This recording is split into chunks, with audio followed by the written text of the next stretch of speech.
teknis pembuatan, kemudian secara akademik ya berkaitan hal-hal yang lain ya silahkan nanti datanya kita akan minta siapa yang sudah memenuhi syarat kan gitu ya, syarat administrasi, syarat keuangan, syarat apa gitu.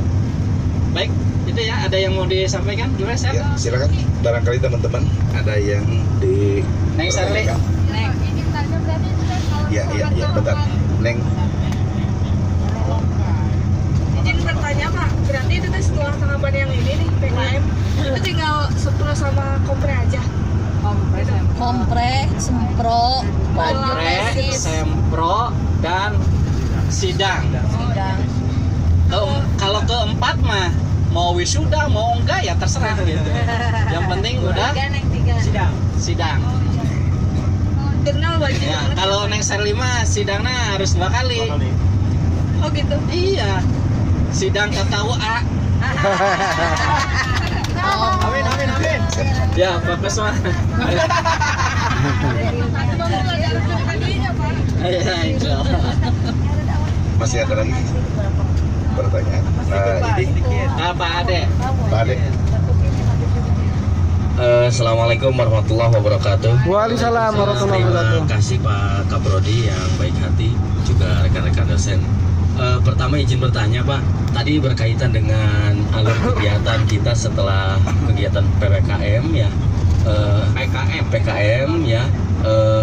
Tapi nanti juga tetap kan diingatkan oleh pihak kampus, tentunya oleh Sekprod gitu ya, terkait alur-alur kegiatan yang tadi 3 tahapan itu ya. Ya. Baik, terima kasih Pak.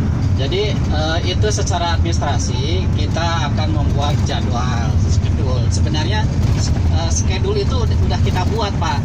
Bulan ini apa yang harus kita lakukan. Sampai perkuliahan pun kita sudah bikin jadwal. Gitu.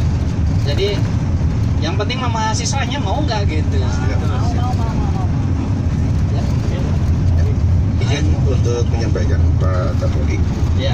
kaitan dengan teman-teman MKI angkatan 7 di mana mata kuliah metodologi penelitian itu dari mulai praktek sampai teori dan praktek.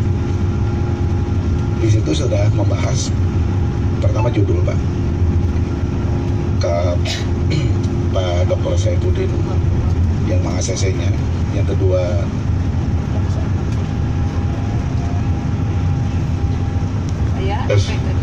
yang kedua bab 1 Pak, itu juga sudah selesai dalam 1 semester. Yang ketiganya bab 2 dan bab 3. Dari rangkaian pembuatan tesis dari mulai judul sampai bab 3, apakah bisa dikaitkan dalam uji komprehensif atau uji penelitian lokus di tiap-tiap objek masing-masing. Yang selanjutnya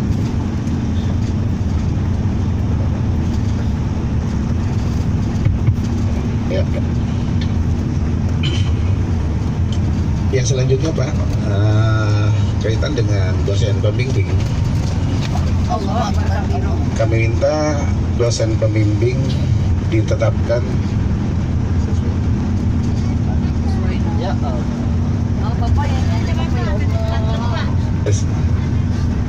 Kami minta dosen pembimbing ditetapkan dari PKM ini Pak.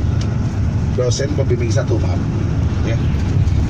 Contoh dosen pembimbing 1 kelompok 1 Pak Dr. Saifuddin, kelompok 2 Bapak Dr. Insan, kelompok 3 Pak Dr. Rohadi, dan kelompok 4 Pak Dr. Im. Ini dari kelompok-kelompok itu dijadikan langsung, yang kemudian nanti pilihan kedua, ketiga, dan teman-teman akan mengusulkan siapa-siapa yang akan menjadi pembimbing 2 dan 3. Selanjutnya Pak Kaprodi, kaitan dengan rangkaian apa yang telah tadi disampaikan, insya Allah nanti kami akan membahas dengan teman-teman mana yang membuat tesis itu mengambil dari apa itu kualitatif atau atau kuantitatif ya, sehingga supaya mudah untuk mengarahkan atau diarahkan ketika kuantitatif dan pembimbing duanya siapa, atau kualitatif dosen pembimbingnya juga siapa gitu. Kemudian selanjutnya Pak Dr.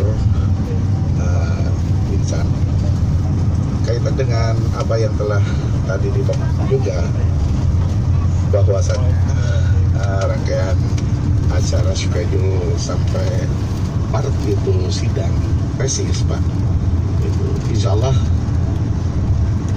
teman-teman semua akan siap asal berkabar dari Sekpro proaktif kepada mahasiswa dalam grup WhatsApp, saling mengingatkan nih langkah-langkah seperti apa yang harus dikerjakan. Yang keduanya, persiapan apa saja yang harus disiapkan. Demikian Pak Dokter mewakili teman-teman. Baik, terima kasih. Nah, untuk administrasi ini ada format ajuan pembimbing, Pak. Ada format ajuan pembimbing. Nanti Bapak, Ibu silakan tulis namanya siapa. Nanti untuk penetapannya kami juga akan di choice lagi kan gitu. Tapi choice itu kita dasarnya dari pengajuan mahasiswa gitu Pak. Jadi insya Allah jangan sampai terjadi di yang pernah saya alami ya, itu bimbingan 1 kali 2 kali, berikutnya itu tidak mau dibimbing Pak dengan pembimbing, akhirnya mengajukan untuk diganti. Nah, itu bisa nggak? Bisa Pak. Di perguruan tinggi lain bisa, nah di kita juga bisa, beda dengan S1 ya, dengan kebijakan yang lain barangkali bisa atau tidak. Nah untuk proses tadi ya silahkan dituntaskan, ditunaikan. Dan untuk pembimbing insya Allah kita tidak akan memberatkan. Barangkali nanti kalau Pak Dekan kapan sidang terbukanya, nanti Pak Dekan bisa jadi pembimbing juga gitu. Kalau sudah bisa ya Pak Dekan. Oh yang ada juga itu ya Pak ya. Ada yang belum saya sampaikan apa? Ya, penelitian. Nah, untuk penelitian ini kan ada LPM ya, mangga Pak. Dan Bismillahirrahmanirrahim, izin menambahkan untuk kegiatan penelitian, metode penelitian yang dibakukan aturan di Universitas Islam Aliyah itu ada 4 ya pendekatannya. Yang pertama adalah pendekatan penelitian kualitatif, yang kedua adalah kuantitatif, yang ketiga adalah eksperimen, yang keempat adalah R&D. Gitu, karena itu 4 pendekatan penelitian yang bisa digunakan di kita. Nah, jadi kalau di luar dari 4 ini, nah itu kami belum membolehkan. Ya, kami belum membolehkan untuk mengembangkan metode atau pendekatan penelitian lain selain yang 4 tadi, karena ini berkaitan dengan aturan yang sudah dibakukan, dan kebetulan aturan ini akan dikaji ulang dalam periode tahun sekarang ya. Jadi kami di LPPM sedang mengkaji terkait dengan aturan penulisan tata tulis karya penulisan karya tulis ilmiah, termasuk di dalamnya adalah aturan terkait dengan studi akhir. Nah itu jadi kita berharap bahwa seluruh aktivitas yang dilakukan oleh dosen dan mahasiswa itu pendekatan penelitiannya menggunakan 4 tadi gitu kan. Jadi kalau di luar 4 ini sifatnya tambahan, dan kami aturan untuk menggunakan selain dari 4 itu tidak ada gitu kan.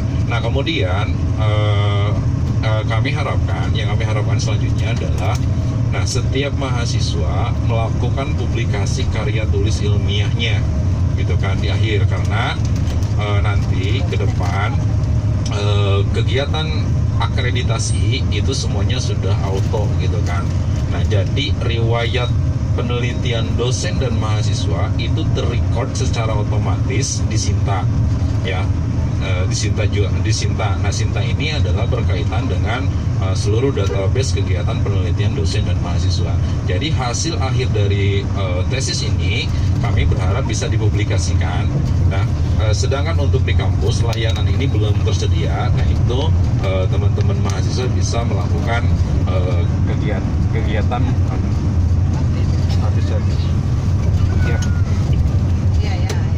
halo cek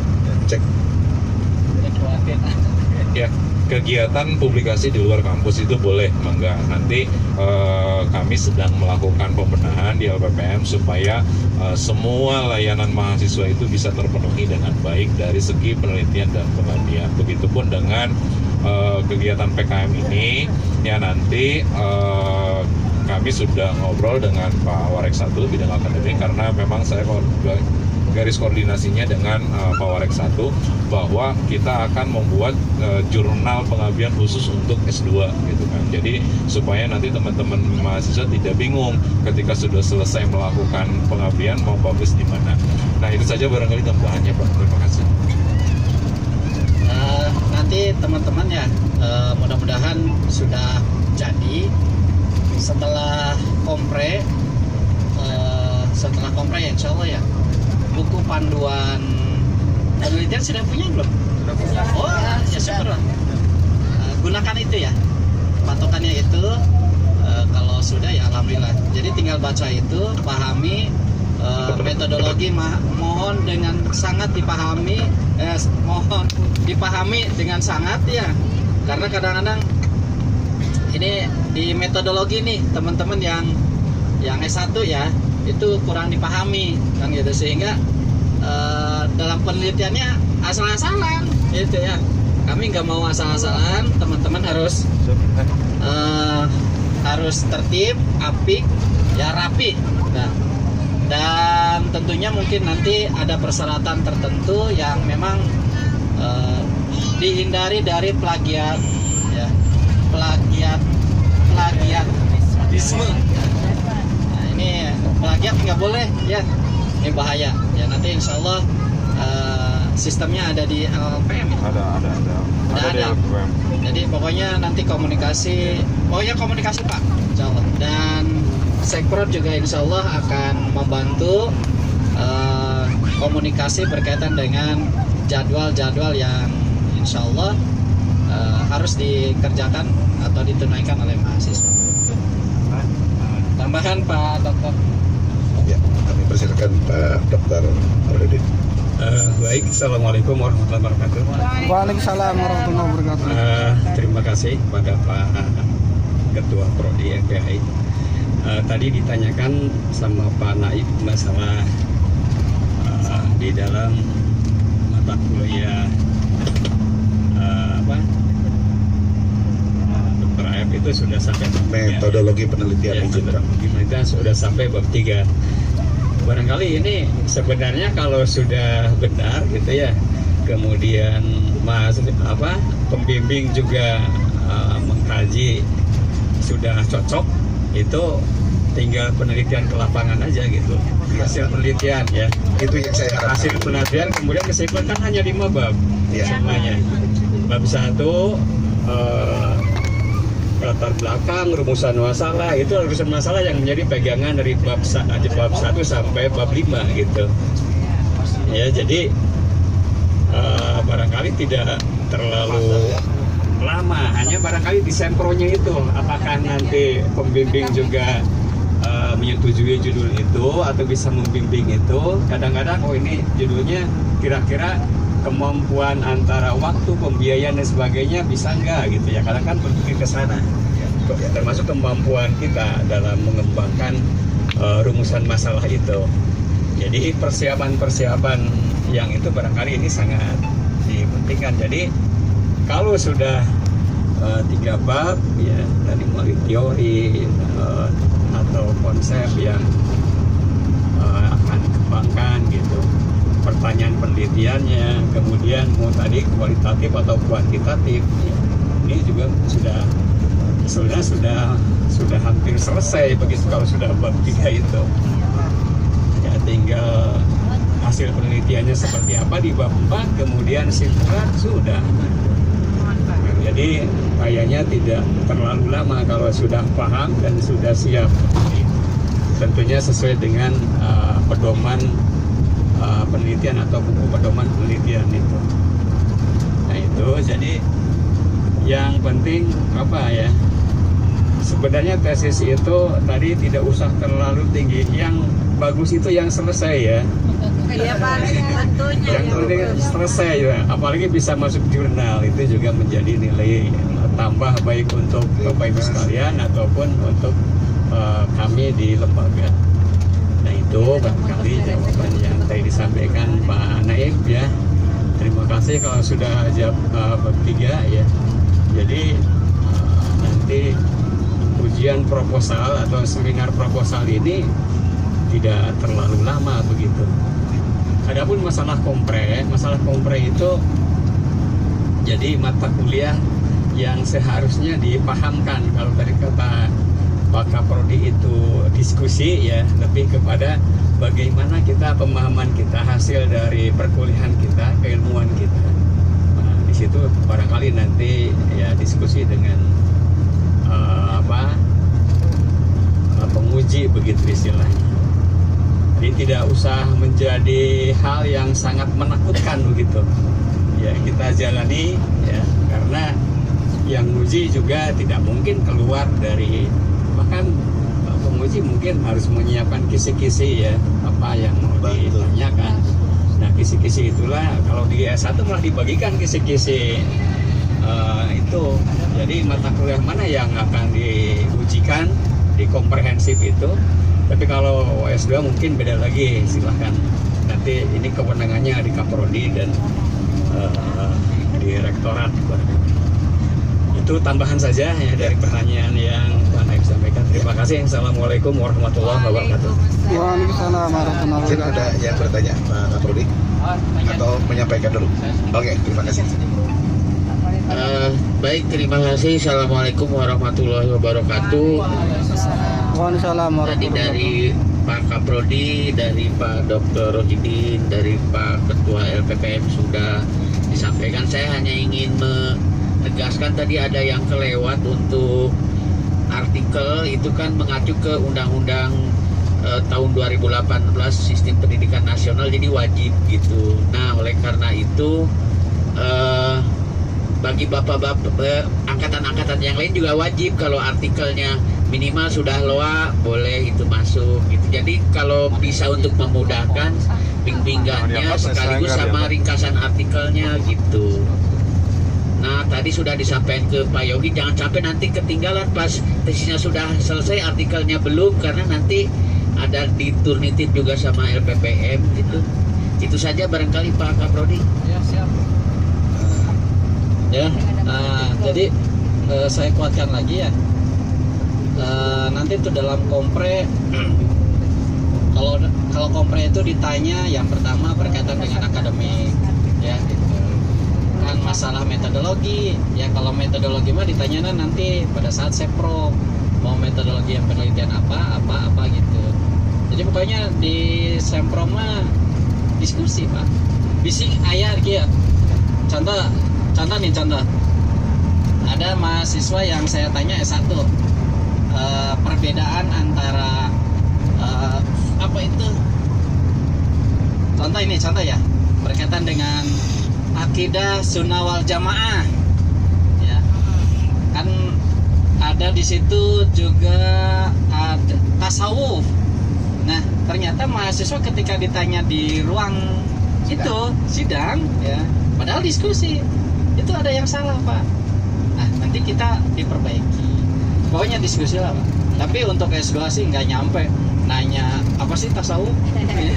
Meskipun nggak bisa jawab juga nggak mungkin bertanya kan gitu. Ya, atau secara kalau materi saya itu apa? Sejarah pendidikan Islam ya. Iya. Nggak mungkin saya nanya. Islam masuk ke Indonesia tahun berapa? Penyebarannya bagaimana? Saya nggak akan bertanya seperti itu. Gitu. Itu salah satu contoh kan gitu. Izin. Ya. Iya. Silakan Pak Dr. Im. Ya, baik. Bismillahirrahmanirrahim. Assalamualaikum warahmatullahi wabarakatuh. Waalaikumsalam warahmatullahi wabarakatuh. Pak Waring 1, Pak Dekan, Pak Kaprodis, Semprot, Pak Dr. Rahidin, dan seluruh mahasiswa yang saya banggakan, menambahkan sesuai dengan tupoksi saya, Waring 2 di bidang keuangan dan kepegawaian diantaranya.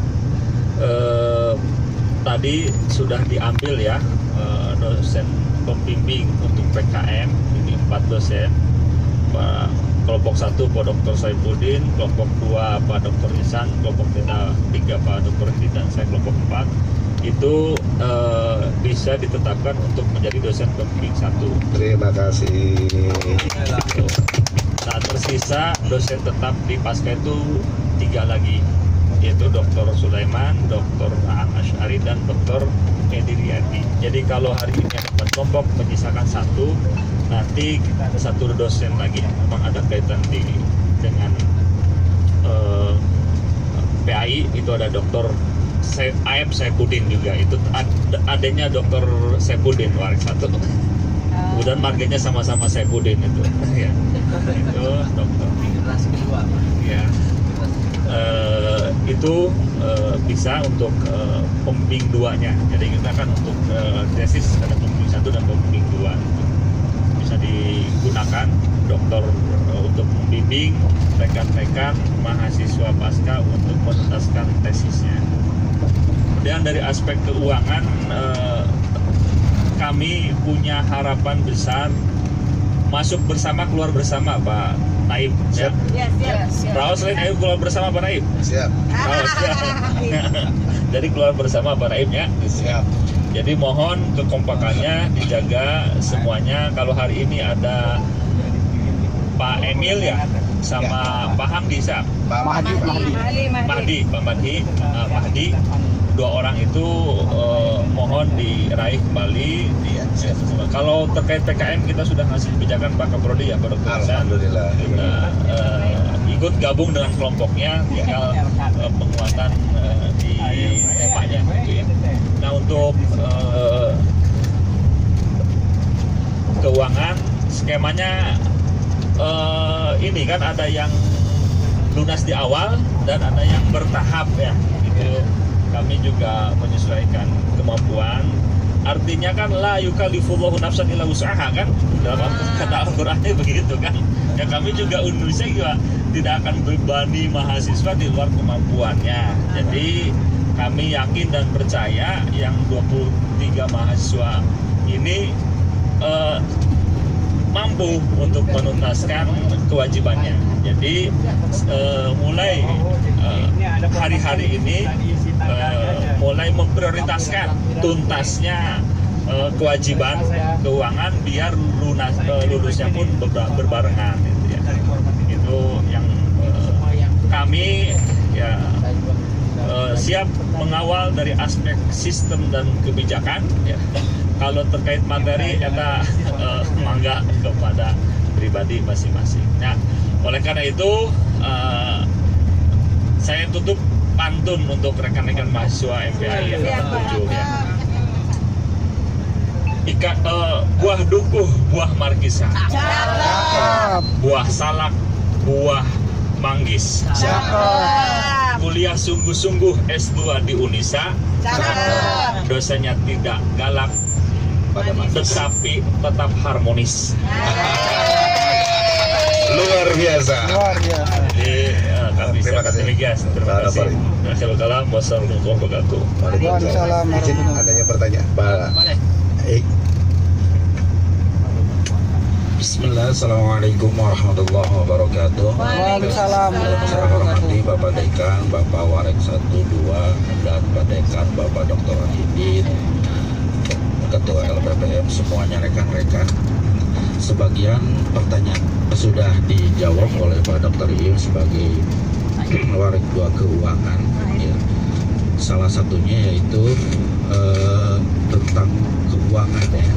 Kalau bisa langsung dari mulai minggu depan itu kekurangan dari teman-teman kita, saya kira setuju Pak, dikasih informasi langsung atau nanti melalui Sekpro ya, di Japri masing-masing kekurangannya sekian itu jadi lebih kita lebih fokus seperti itu.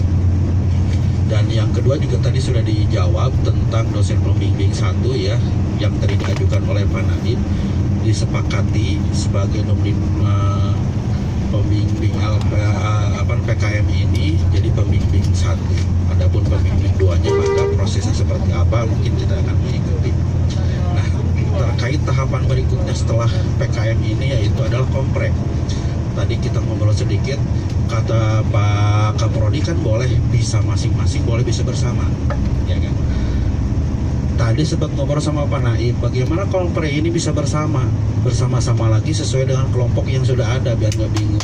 Oh, bisa dilaksanakan kayak camping di Bogor, gitu. Siap ya? Siap. Pak Rohidin siap? Ketua LPPM? Siap ya? Siap, saya anggap udah siap semua ya. Kurang meriah, Bogor, gas. Kan kemarin sekarang ke ujung wetan, nanti ke ujung kulon, gitu. Jadi itu lebih efisien menurut saya. Kompre beres semua gitu, nggak nunggu satu-satu. Katanya pengen keluar semua, keluar bareng semua, ya kan? Kalau kita satu-satu ya harus nunggu yang lain, mungkin waktunya lama karena saya yakin kesibukan teman-teman berbeda-beda. Kalau nggak ditekan bersama-sama itu akan sulit. Sama-sama neken. Nah, kalau sama-sama neken itu enak. Jadi ke Bogor biar nggak tahu yang belum pernah tahu ke Bogor jadi tahu Bogor lah gitu. Jadi camping di sana mau 3 hari 4 hari juga sesuaikan dengan jadwal komprenya, itu mau 1 orang berapa menit berapa jam, ikutin aja seperti itu. Itu saja sih dari saya. Atau kalau nggak ke Bogor juga kemana, mau ke Batu gitu, Balang atau Pasir Gibuk atau ya. Silakan Pak Kaprodi. Ya sebenarnya ya kalau untuk tempat ya, kalau kampus itu memfasilitasinya hanya di ruangan universitas kan gitu ya, dengan biaya berapa sih? Sempro saya nggak paham. Pada mah dilunasan duka rincian sama Pak. Itu maksud nama. Itu pokoknya apa Pak? Kita kan ingin memberikan yang terbaik ya. Kampus itu kan itu ya, ingin memberikan yang terbaik untuk mahasiswa. Tapi kalau mahasiswa segitu, contoh kegiatan sekarang kan, kami hanya mampu untuk kegiatan atau subsidi silang, bukan subsidi silang. Kalau bahasa S1 mah cashback lah gitunya. Hanya mampu ke pondok segitu kan gitu ya. Dengan buat para pembimbing juga. Sisanya kan dari teman-teman kan gitu ya Pak ya. Siap. Jadi kalau untuk kegiatan itu sebenarnya tidak melarang kan gitu ya. Silakan saja. Bahkan kalau kompre saya seminar proposal itu kalau di Cirebon itu langganan Pak, tempat itu dikunci. Tapi memang biaya tambahan Pak dari mahasiswa gitu. Ya pasti. Gimana teman-teman? Setuju. Tambahan suaranya? Setuju. Nah, gitu. Tapi jangan sampai diratakan semuanya mampu kan gitu ya. Artinya jangan sampai kita kan heterogen ya Pak ya, heterogen dengan sesuai dengan kemampuan. Jangan sampai memberatkan. Ya, terserah lah, silakan. Kalau kami tapi nggak tahu Warek 1 boleh nggak Pak Warek kalau sempro kompre di Cirebon di mana? Di luar kampus. Yang materinya memang tercapai. Oh ya materi tetap. Artinya kegiatan akademiknya memenuhi standar. Nggak doa. Baiklah, Saya kira seperti sekarang ini kan jalan-jalan jauh banget gitu. Tetapi jalan-jalan itu setelah kewajiban kita untuk melakukan PKM itu sudah selesai dan terpenuhi gitu. Artinya judulnya sebenarnya komplek itu yang indikator itu tercapai ya. Ya. Terima kasih. Bapak dokter. Silakan Pak Dekan. Bismillahirrahmanirrahim. Assalamualaikum warahmatullahi wabarakatuh. Waalaikumsalam warahmatullahi wabarakatuh. Semoga kita berjalan dari Bali membawa ketenangan, kesenangan, dan juga kebahagiaan. Alhamdulillah. Yang terhormat Pak Warek 1, Pak Warek 2, Pak Prodi, Pak Dr. Nurdin, kemudian Restu selaku Sekro. Banyak hal yang kita dapatkan dalam PKM ini. Yang jelas jangan kemudian kita ingat healingnya tapi nggak ingat tugasnya ya. Sebetulnya setiap hari kita mendapatkan ilmu yang banyak terkait dengan multikulturalisme. Karena kita tidak berangkat dari teori saja, tapi langsung kepada praktikal. Berbaur dengan masyarakat yang berbeda agama. Kemudian juga kita menemukan berbagai jenis suku dan bangsa ya. Ada yang dari Norwegia, Jerman, Maroko, India dan sebagainya, termasuk orang Bali. Ketika kemudian kita berkomunikasi dengan mereka, sebetulnya kita sudah mengejawatakan yang namanya multikulturalisme. Makanya kemudian ketika saya sering ngajak bicara orang Frisian itu ya, orang-orang asing itu sebetulnya memberikan edukasi bahwa ini loh yang disebut dengan multikulturalisme, bahwa sekalipun kita berbeda ya suku, berbeda agama, tapi mereka adalah manusia kan begitu, yang punya budaya, yang punya agama dan punya cipta rasa karsa. Nah, pelajaran yang kemudian kita dapatkan itu sangat-sangat banyak ya. Hikmah multikulturalisme itu menurut saya Bali ini adalah merupakan percontohan yang sangat baik sebagai Indonesia asli. Kita lihat di sana yang namanya kebersihan sangat dijaga, ya kan? Yang namanya kesopanan juga sangat dijaga. Lantas kemudian kok tiba-tiba berbanding kebalik dengan orang-orang Islam di sana, gitu kan? Yang kita malah kalau pemandi kita sendiri yang namanya kebersihan malah tidak terjaga, ya kan ya? Sampah di mana-mana. Ternyata kan kalau kita teliti ya, ini kalau mau jadikan penelitian ya, bahwa orang-orang Bali itu ketika memperlakukan alam itu adalah bagian daripada ibadah ya. Sementara kita itu tidak memasukkan kepada ranah ibadah, sehingga alam itu seolah terpisah daripada kita ya. Nah ini menjadi konsep penting, sehingga mereka itu yang namanya dengan alam ibadah, dengan Tuhannya juga ibadah. Tapi kita tidak seperti itu. Itulah yang menjadikan kemudian ada disparitas ataupun perbedaan. Kita tidak mensakralkan alam karena alam bukan bagian daripada ubudiyah. Nah itu kan salah satu poin. Nah itu sebetulnya bisa dikaji dalam hal pendekatan bagaimana memperlakukan alam. Nah kemudian yang kedua, tetap bagaimanapun ini adalah S2 ya. Jadi artinya tolong jangan samakan dengan S1. Outputnya harus tetap jelas, harus fokus. Jangan sampai kemudian ketika hasilnya sudah jadi, tesisnya